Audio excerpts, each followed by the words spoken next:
Yo fui internada en el Instituto Especializado en Turismo.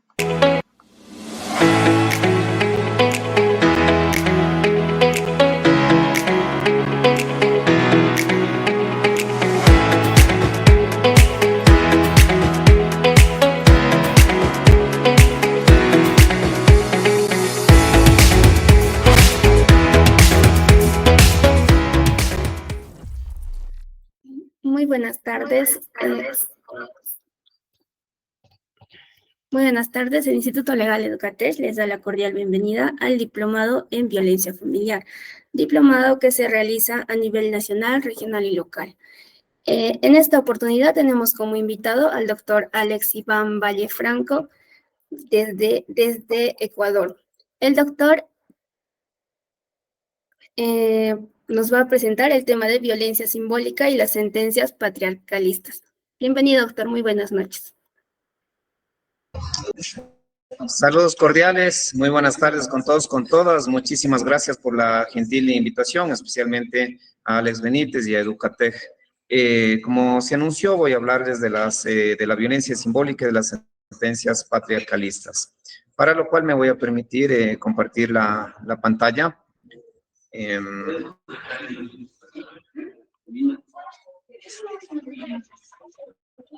¿Me confirman, por favor, en el momento que puedan visualizar las láminas? ¿Sí? ¿Pueden verlas, por favor? Hola. Hola. ¿Me podrían confirmar si están viendo las diapositivas, por favor?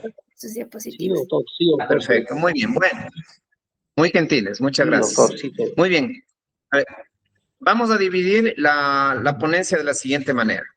Vamos a hablar los siguientes puntos como de punto de partida, la intervención estatal como un mecanismo de control corporal, luego cómo estos antecedentes del control estatal tienen que ver también con ese control de la mujer y sus roles dentro de la sociedad.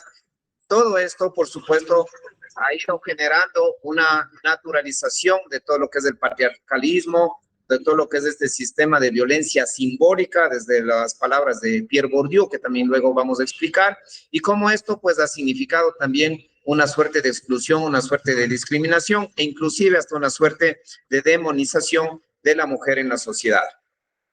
Luego vamos a hablar ya en esta segunda parte también cómo esta naturalización del orden patriarcalista en la sociedad ha influido y ha incidido en el sistema judicial, es decir, directamente en la toma de decisiones de los jueces, de las juezas al momento de dar un fallo. Pero por si no fuera poco, nosotros vamos a analizar en esta tarde 4 casos de diferentes países en los cuales los jueces tienen ahí como base, como criterio, ciertos prejuicios y ciertas categorías que vendrían dentro de este orden patriarcalista, ¿no? A tener o comprender esta violencia simbólica de la cual estoy hablando, y esto para que se entienda un poco más objetivamente y no simplemente desde un discurso, ¿no? Que lo estoy haciendo esta tarde, será contrastado con lo que son los principios relativos a la Relatoría de Derechos de la Mujer del Sistema Interamericano de Derechos Humanos o de la Corte Interamericana de Derechos Humanos. Y finalmente, revisaremos un poco cómo estas sentencias, de acuerdo a los elementos de estos parámetros, pues son categorizadas como, por supuesto, patriarcalistas, ¿no? A continuación, quiero comenzar con esta intervención estatal como un mecanismo de control corporal.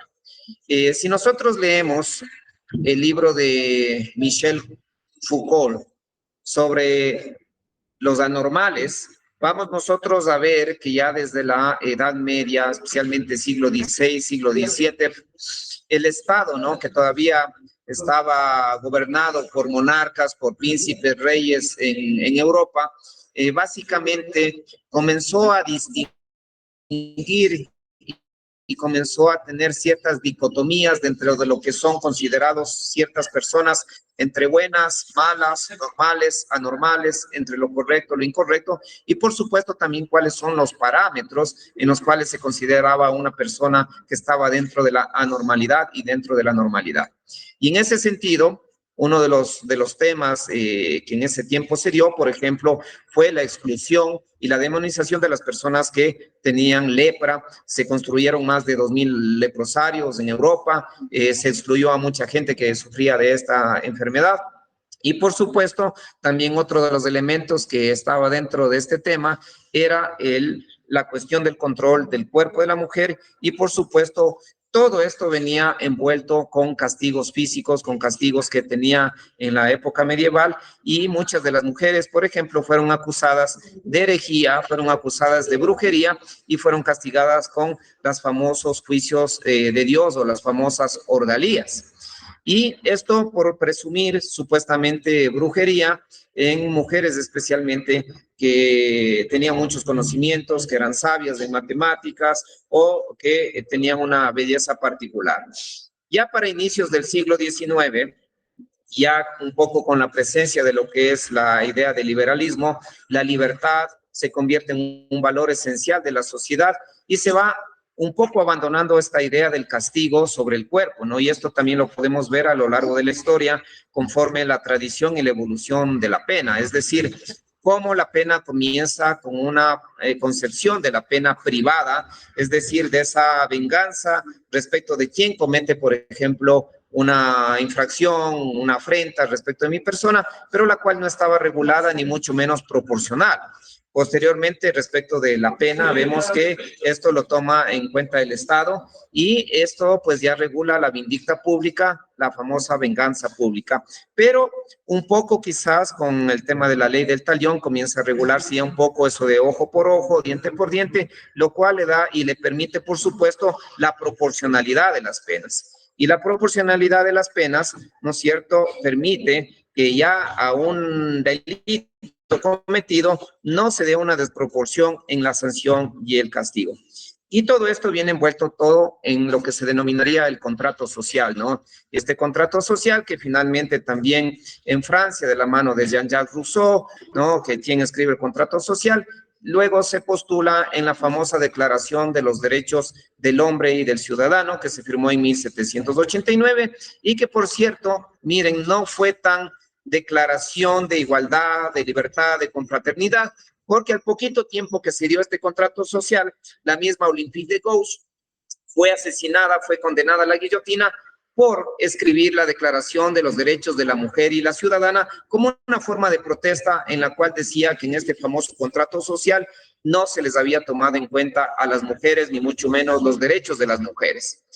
Luego ya entre los siglos XVIII, entre los siglos XIX y siglo XX, ¿qué es lo que pasó? Las mujeres se van acoplando a ciertos roles que se les va asignando socialmente y las mujeres se van acoplando, ¿no es cierto?, a ciertas profesiones y se van encasillando dentro de lo que sería el ámbito privado y excluyendo a la misma vez de lo que significa el ámbito público. Todo esto tiene que ver con la famosa violencia simbólica.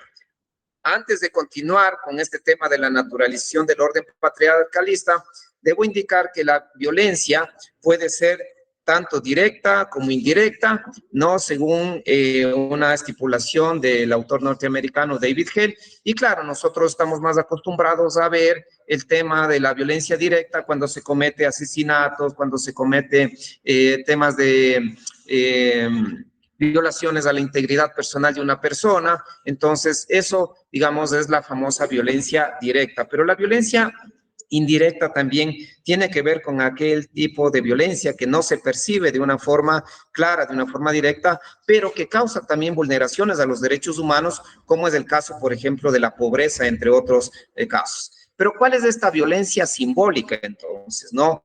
Esa violencia simbólica es aquella violencia que se da incluso, fíjese, con el asentimiento, con el consentimiento inconsciente de la misma víctima de violencia simbólica y cuyo además fin, ¿no es cierto?, para nada es de manera, digamos, casual, sino que tiene, por supuesto, ¿no?, una violencia totalmente premeditada. En ese sentido, los temas de violencia simbólica, como en el caso particular, son, por ejemplo, esta violencia que se ejerce con la mujer determinando ciertos roles. Y es así como en el caso de la medicina, pues el hombre está destinado a ser médico, la mujer va a ser la enfermera, en el ámbito de los negocios el hombre va a ser el empresario, va a ser el gerente, la mujer va a ser la secretaria, en el ámbito de la iglesia el hombre puede llegar a ser un papa, puede ser un cardenal, un sacerdote, pero la mujer va a ser una monja, ¿no?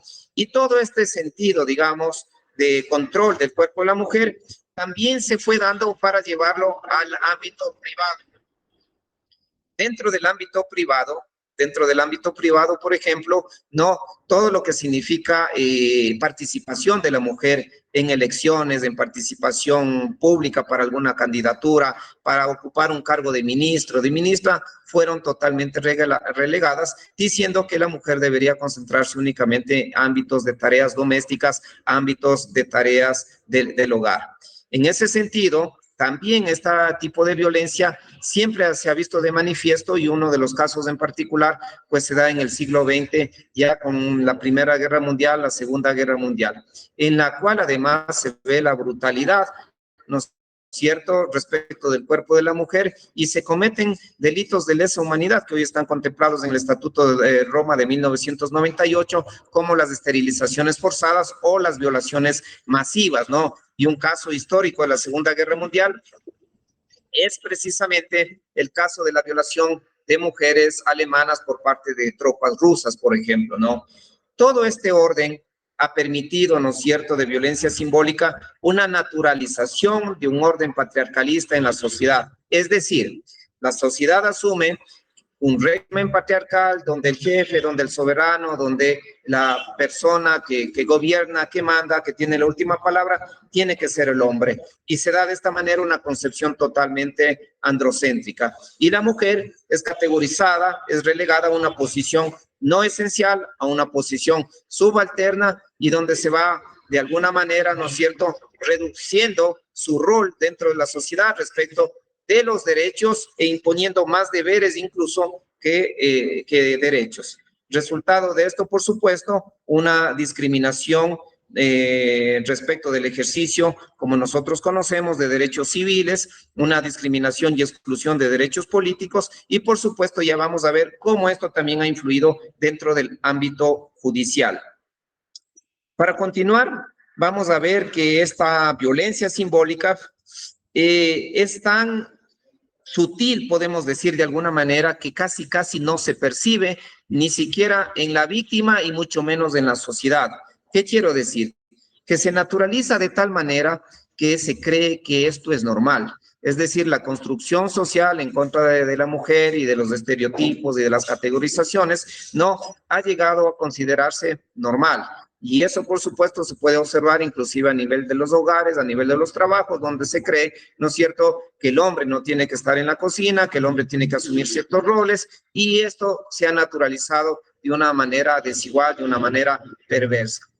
Ya en el ámbito, fíjese, de carácter judicial, es evidente, si nosotros vemos ahora en la actualidad, sí, las mujeres están ocupando ciertos cargos en las judicaturas, en las magistraturas, en las fiscalías, pero 30, 40 años atrás, prácticamente esta profesión de abogados, de abogadas, de jueces estaba destinada únicamente para los varones. Entonces, ¿qué es lo que sucede en una sociedad totalmente patriarcalista, machista? Lo que sucede es que se va relegando los derechos de la mujer, pero más allá, fíjese que esta violencia simbólica en el ámbito judicial, de acuerdo a la misma relatoría sobre los derechos de la mujer de la Comisión Interamericana de Derechos Humanos, ha producido dentro de los procesos una descalificación y una discriminación respecto de las víctimas. Y esto ya mostrando como indicadores concretos dentro de los casos analizados a nivel de América, ¿no? Y no solamente, ojo, a través de una subjetividad. Por ejemplo, en los casos que han analizado la Comisión Interamericana de Derechos Humanos, se evidencia que los jueces y las juezas dan una escasa credibilidad a las víctimas de violencia sexual, dan un tratamiento inadecuado en la investigación a las víctimas, se minimiza la gravedad en la agresión. Se habla de que la violencia o el abuso es solamente de carácter pasional, de que es un tema entre parejas, una cuestión de enamorados y que esto no puede rebasar la esfera privada y mucho menos constituir un delito, por ejemplo, ¿no? Luego tenemos Tenemos, por ejemplo, que hay una tendencia a considerar los casos de violencia como conflictos únicamente privados y que no ameritan la intervención del Estado. Finalmente, también podemos encontrar, y esto es lo más grave, una especie de revictimización de culpabilidad a la víctima. ¿Por qué? Por su estilo de vida, por la ropa que usa, por los antecedentes respecto de relaciones sentimentales, porque salió a ciertas horas de la noche, porque se encontraba en cierto lugar o en cierto barrio que de pronto era peligrosa, pero siempre, siempre aquí la idea es trasladar la culpa a la víctima y no al victimario. Para analizar este tema de aquí, nosotros vamos a analizar o revisar en este momento 4 casos en particular, ¿no? 4 casos en particular que tienen que ver con sentencias ya terminadas, con sentencias que ya se han judicializado en 4 países diferentes. El primero de los casos tiene que ver con Argentina.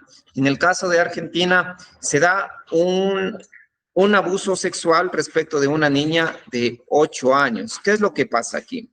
Un individuo que tiene aproximadamente 22 años, estaba en una tienda, observa que una niña estaba ahí comprando, le engaña con que le va a dar unos caramelos, luego le lleva al baño y en ese momento comienza a estar procurando, tratando de que le practique una felatio.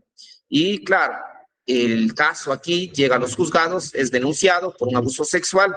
Sin embargo, lo que llama muchísimo la atención aquí es que los jueces, las juezas, de alguna manera dicen que no se habría violentado para nada la libertad de integridad sexual de la víctima. Y escúcheme bien por lo siguiente. Porque la menor ignoraba que lo que estaba sucediendo en ese momento era un acto sexual y que por lo tanto, al desconocer, al no comprender que estaba dándose un daño a su integridad sexual, este abuso sexual no podría haberse consumado. Lo otro, si esto les llama la atención y realmente les alarma, creo que lo otro es aún peor. Esta parte de aquí la he transcrito directamente de lo que manifiestan los jueces del tribunal. Y voy a permitirme leer de manera literal.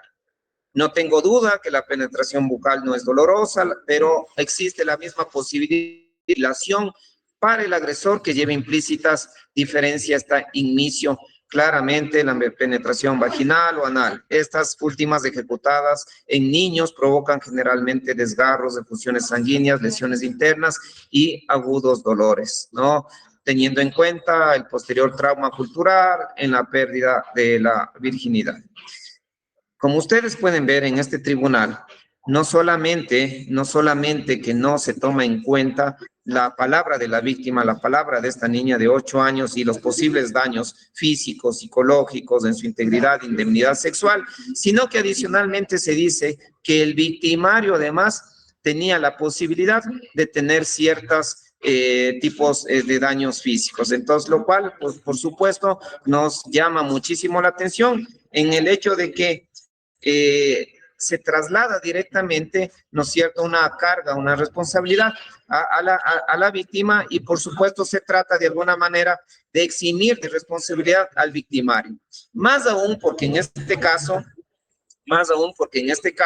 se habla de que el victimario es un joven de 22 años, es una persona que tiene antecedentes limpios, que no tiene antecedentes penales, que es un padre de familia y que por lo tanto no se puede dañar su honra, no se puede dañar su integridad y por lo tanto no se le puede condenar.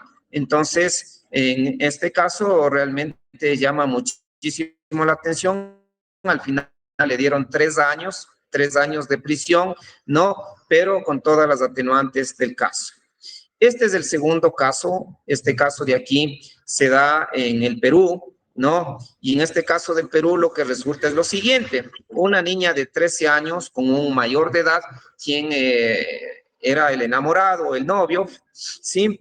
Resulta que un día le va a visitar como normalmente le visitaba, pero ya la niña de 13 años había terminado su relación con este señor. Resulta que a través de engaños le saca a la niña para visitar supuestamente a un amigo y en ese momento también le obliga a tener relaciones sexuales en el domicilio del acusado. ¿Qué es lo que pasa aquí? Esto se denuncia, por supuesto, también ante los tribunales de justicia allá en el Perú. Se evidencia también que hay no consentimiento por parte de una niña de 13 años, que además, ojo, ni siquiera tiene una edad mínima, no para el consentimiento, pero sin embargo de ello, los jueces, las juezas, lo que hacen en ese instante es decir que primero que la víctima ya ha sido novia, ¿no?, de este sujeto y que por lo tanto no era la primera vez que había consentido en tener relaciones sexuales y que no sabían ellos si fue la segunda, si fue la tercera y que ya la niña estaba acostumbrada a este tema, que por lo tanto ellos presumen que había consentimiento y que no es creíble además, fíjense, que no es creíble además por parte de la víctima dicha acusación. Por lo tanto, dicen que no se ha probado, no, que ha habido una violación y por tanto se presume el consentimiento de la víctima a pesar de tener 13 años y este hecho quedó en la impunidad. Vamos a hablar de un caso que fue un caso muy famoso a nivel de España. Este caso que se dio en España fue conocido como La Manada. Seguramente muchos de ustedes habrán visto noticias en el internet, noticias en la televisión, y este caso pues aquí sí realmente fue grave porque además los victimarios grabaron absolutamente todos los momentos en los cuales perpetraron la violación de esta mujer. La mujer era mayor de edad, pero sin embargo los victimarios eran aproximadamente un grupo de 4 personas y estas 4 personas que estaban en una fiesta, al terminar la fiesta le llevan en un auto totalmente en estado de embriaguez a la chica y por supuesto comienzan al principio a manosearle, a abusar de la chica y lo grave comienza luego cuando ella recupera un poco ya la conciencia, comienza a reclamar y en ese momento pues le lanzan del auto, le lanzan a la calle y proceden a abusar sexualmente de la chica. Y adicionalmente, fíjese, proceden adicionalmente a grabar cada uno de estos temas de violencia sobre ella. ¿Y qué es lo que dijeron igual ahí los jueces? Sin dar responsabilidad a los victimarios, dijeron que en este caso la víctima es una persona mayor de edad, que la víctima estaba con sus amigos, que la víctima accedió a estar bebiendo alcohol, que la víctima además ya había estado con otras personas antes. En otras palabras, comenzaron un poco a desprestigiar, digamos, la honra y los antecedentes de la víctima y, por supuesto, también a minimizar el grado de los victimarios, diciéndote también que eran jóvenes y que como eran jóvenes no valía tampoco dañar todo su proyecto de vida por un caso, digamos, de carácter aislado que se ha perpetrado respecto de esta persona, a pesar, ¿no es cierto?, de que existió pruebas más que suficientes. Otro caso en particular, otro caso que está también analizado en un artículo que los invito a leer, que se llama Sentencias Patriarcalistas y en la revista Nullius de la Universidad Técnica de Manabí, es un caso que sucedió acá en Ecuador.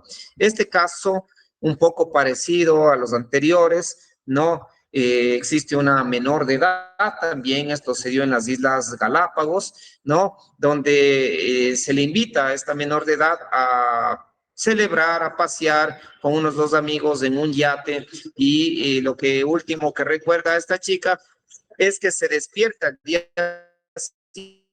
siguiente cuando le dieron una copa, se despierta al siguiente al lado de 2 individuos. Y por supuesto, ella se da cuenta en ese momento que fue abusada sexualmente, ¿no? Que fue víctima de un abuso sexual. Sin embargo, estos jóvenes que además tenían cierto poder económico y ciertas relaciones con la judicatura, lo que hicieron es decir que la chica consintió las relaciones sexuales y que no hubo ningún tipo de abuso por parte de estos dos sujetos. Luego dijeron que los jueces, como pueden ver en negrillas, que los hechos no conllevan a una certeza o elementos de convicción unívocos y que no eran suficientes, además, para demostrar que ha habido un presunto delito sexual. Luego, respecto del parte policial, fíjense, no constituye un elemento, un indicio de la prueba, porque es la narración simplemente realizada por la señora Ana NN. Cuando normalmente el parte policial, les comento acá en el caso de Ecuador, el parte policial constituye en una prueba muy importante porque es la primera noticia crímenes que se da respecto de los hechos cometidos en contra de una persona. Luego, posteriormente, en el tema de la policía, se ve que el testimonio anticipado del adolescente, mencionan, debe estar justificado con otros indicios de carga que garanticen, fíjese lo siguiente, la credibilidad con respecto al hecho fáctico por el cual se formuló cargos en la fiscalía. Esto ocurrió apenas, miren, hace unos 3, 4 años, en el año 2020, y sin embargo de ello también, en este caso de aquí, pues se quedó en la impunidad. Como podemos ver en este caso en particular, ¿no es cierto? Y en los casos narrados anteriormente, lo que ha primado aquí son los estereotipos de género en las sentencias analizadas y según los estándares de la Comisión Interamericana de Derechos Humanos, aquí están los elementos que nos demuestran que las sentencias dadas en 4 países diferentes han contemplado estereotipos de género, es decir, esta violencia simbólica que permite de alguna manera que las sentencias, ¿no es cierto?, descalifiquen dentro de los argumentos a lo que significa, por ejemplo, los testimonios de las víctimas, incluso, no solamente a los testimonios, incluso también a su vida, a su honra y a sus antecedentes, ¿no? Y uno de los primeros elementos para descalificar es evidentemente lo que significa la discriminación, la descalificación de la víctima. Y si se puede ver en este tipo de casos, porque seguramente hay muchos más, en este caso en particular se analizaron 4 sentencias, yo les invitaría también a revisar otros en los cuales lo típico efectivamente es, no, es que la señora ya tuvo 10 novios anteriormente, no es la primera vez que tiene relaciones, por lo tanto, no es creíble que en este caso exista un abuso sexual. Y esto se evidenció tanto en el caso 1, como pueden ver, como en el caso también número 2.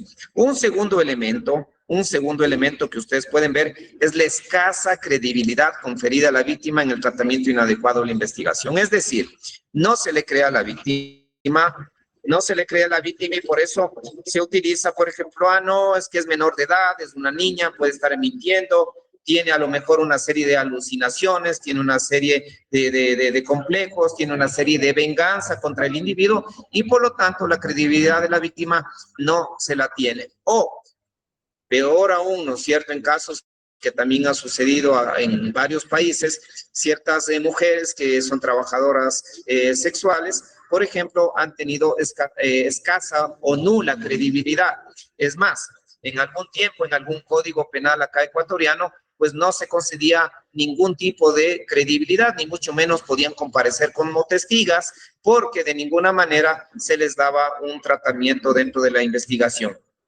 Otro de los temas, un tercer elemento importante, es que se minimiza la gravedad en la agresión o la violencia del abuso. Es decir, no, esto no fue violación, esto fue simplemente un pequeño abuso, fue simplemente un exabrupto por parte de este individuo. Aquí llegamos únicamente a temas de integridad personal, etcétera, pero de ninguna manera se ha cometido una violación, un abuso sexual. Y finalmente, lo que es más grave todavía, finalmente existe una culpabilización a la víctima en razón de su estilo de vida, en razón de la ropa que usa, en razón de las relaciones sentimentales que ha tenido, en razón de su círculo de amigos, de amigas, de la hora que sale, del lugar donde frecuenta y demás. Y esto es naturalmente lo más frecuente, por eso vemos que existen en el caso 2, en el caso 3 y en el caso 4. Es decir, es que la víctima salió muy tarde, ¿qué esperaba? vemos que está peligroso el país y sin embargo salió a la noche solita, se puso a beber y ella estaba con 5 amigos, entonces la culpa es de ella porque ya sabía lo que le iba a pasar. Como ustedes pueden ver, entonces, este tipo de violencia simbólica está incursa y está inmersa dentro de lo que son las sentencias judiciales. Para ir terminando y como a manera de conclusiones, lo que podemos nosotros evidenciar, y ojo, no solamente de estas 4 sentencias, sino del reporte mismo de la Comisión Interamericana de Derechos Humanos en la parte relativa a la relatoría de los derechos de la mujer, es que en todas las investigaciones que analizado la Comisión Interamericana de Derechos Humanos, existen deficiencias en la investigación. Existen serias deficiencias en la investigación. Y esto también ocurre por lo siguiente, seguramente pasa allá en el Perú y en Latinoamérica. Generalmente, ¿no? Cuando ven los índices de pobreza y de pobreza extrema, los grupos que están ahí específicamente son los grupos de las mujeres, es decir, los grupos más afectados porque generalmente el hombre es el que trabaja. Entonces, se supone, al menos en teoría, digo en teoría porque en la práctica no lo es, que el acceso a la justicia es gratuito. Y claro, al tener la posibilidad del hombre de contratar un abogado, varios abogados y de ingresar, por ejemplo, a procesos de diferentes tipos, lo que nosotros vamos a revisar es que evidentemente mayor posibilidad tiene el hombre respecto de lo que es el acceso a la justicia que la mujer económicos. Entonces, esto lleva evidentemente a no tener, por ejemplo, dinero para practicarse un peritaje médico legal, para practicar una serie de peritajes e investigaciones que son necesarias dentro del ámbito penal. Adicionalmente, está el sistema patriarcalista judicial plagado de lo que son prejuicios, estigmatizaciones, demonizaciones y por supuesto una falta de credibilidad con respecto a la víctima. Y como mencionaba anteriormente, lo típico es no solamente escuchar quizás en jueces, quizás también en algunas juezas, cierto tipo de prejuicios de mujeres que dicen, es que usted cómo va a salir con minifalda, es que usted cómo va a salir de esta manera, por qué se fue a esta hora, por qué se fue con tales personas. Es decir, una falta de credibilidad completa e incluso hasta una demonización, ¿no es cierto?, completo, que lo que procura es, como ven en la tercera línea, una revictimización. Y claro, muchas de estas víctimas entonces dicen, hey, ¿para qué sigo con el proceso si no me creen?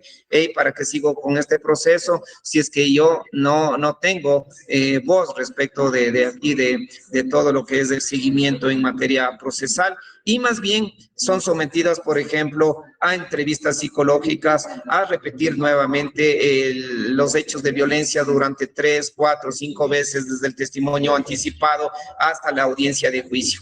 Y esto, por supuesto, va produciendo una serie de revictimización que a quien afecta finalmente no es al victimario, sino a la víctima, que muchas de las veces se cansa y dice, ahí queda este proceso porque me estoy agotando no solamente a nivel de tiempo económico, sino psicológicamente. Finalmente, y esto también es bastante grave, porque fíjese, se da un caso de impunidad y cosificación. Ojalá puedan ustedes buscar, ojalá puedan ustedes investigar cuál es el nivel de éxito de los casos que inician por abuso sexual y terminan. En el caso del Ecuador, en la investigación que tenemos, es menor al 3%, y eso es una barbaridad, menor al 3%. De 100% de casos que inician por temas de abuso sexual, pues un 3% llega exitoso con una sentencia ejecutoriada, con una sentencia, ¿no es cierto?, en la cual se da la culpabilidad respecto de estos victimarios. Y, por supuesto, de otro lado, una simple cosificación de los casos de violencia contra la mujer. Esto se resume definitivamente en que se mantiene un orden patriarcalista, y el orden patriarcalista dentro del derecho no es ajeno, porque generalmente también, ojo, aquí es importante decir que el derecho es un mecanismo de control, y que el derecho es un mecanismo de control social que ha sido históricamente realizado por hombres sin tomar en cuenta todo lo que significa la interseccionalidad, por ejemplo, en materia de derechos humanos, las diferencias, ¿no es cierto?, la interseccionalidad y también la transversalidad en lo que significa materia de derechos humanos. Finalmente, para concluir, como diría Carol Pateman, que afirma que el derecho es un instrumento de control y que es un instrumento de dominación, Carol Pateman afirma y dice, nosotras no somos sujetas de derechos, sino que somos sujetadas por el derecho. Nosotras pasamos del yugo de un padre al yugo de un esposo. Y esto, desgraciadamente, como ustedes pueden ver en estas sentencias que no son de hace 20 años, que no son de hace 50 años, sino que son desde los últimos 5, 7 años, muestran que también el sistema judicial está repleto de lo que existe esta concepción de la violencia simbólica, de la violencia sobre el cuerpo de la mujer, de la violencia, ¿no es cierto?, patriarcalista naturalizada. Quiero agradecerles por su gentil atención. En este momento voy a dejar de compartir la pantalla y pues quedo presto a cualquier tipo de pregunta, a cualquier tipo de comentario. Muchas gracias. Agradecemos su participación, doctor. El Instituto Legal Educatés le da el grato agradecimiento de parte de los alumnos, de parte del equipo. Muchas gracias, doctor. Esperamos tenerlo en otra oportunidad. Claro que sí, muchísimas gracias y un fuerte abrazo. Hasta una próxima.